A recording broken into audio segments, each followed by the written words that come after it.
We're on location of a movie set in the 1950s, complete with cameras, bossy director, and on-set police for security. We've also invited a group of spectators to watch the filming. Pay attention along with them as the crew gets the final shot of the movie. Try to remember what you see. Here we go. Final shot, everyone. Action! Keep watching. Everything you see is fair game. Watch out for the car! Cut!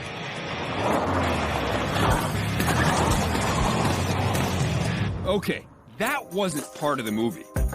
Did you catch what just happened? I know, it was a lot to take in.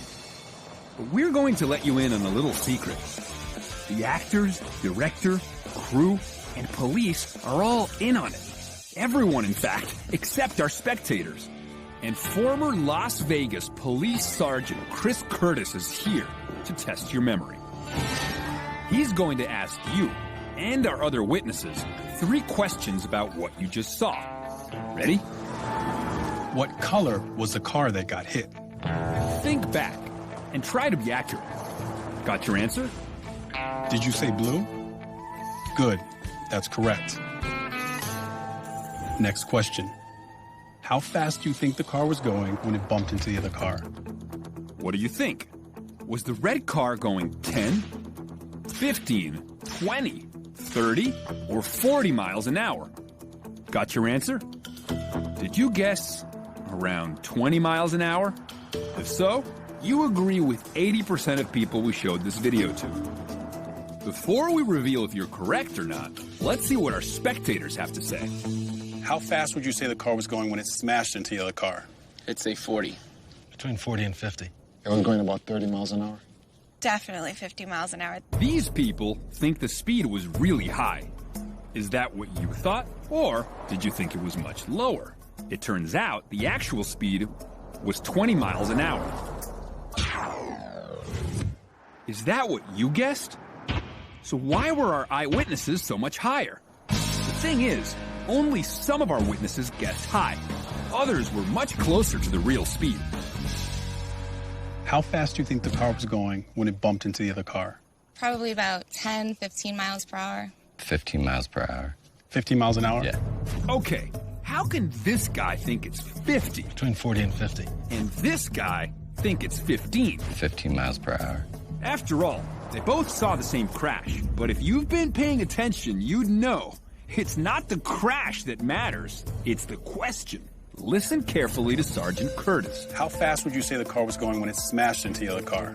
How fast do you think the car was going when it bumped the other car? Did you catch it? He said smashed. To some witnesses, Smashed into the other car, smashed into the other car, smashed into the other car. And bumped to others, including you.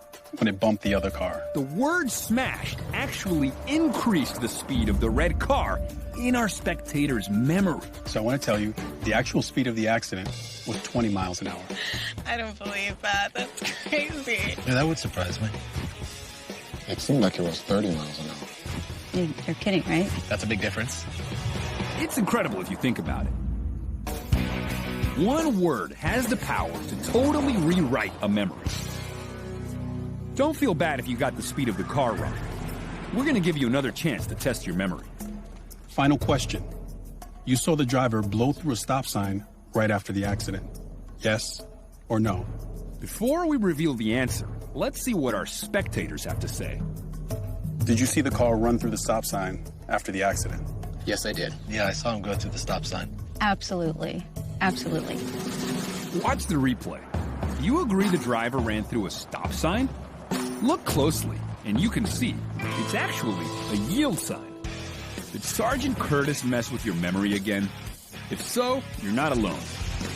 Would it surprise you to know that it was not a stop sign, but it was a yield sign? Let's go back and check it out.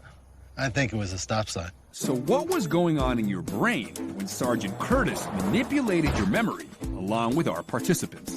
Experts call it the misinformation effect.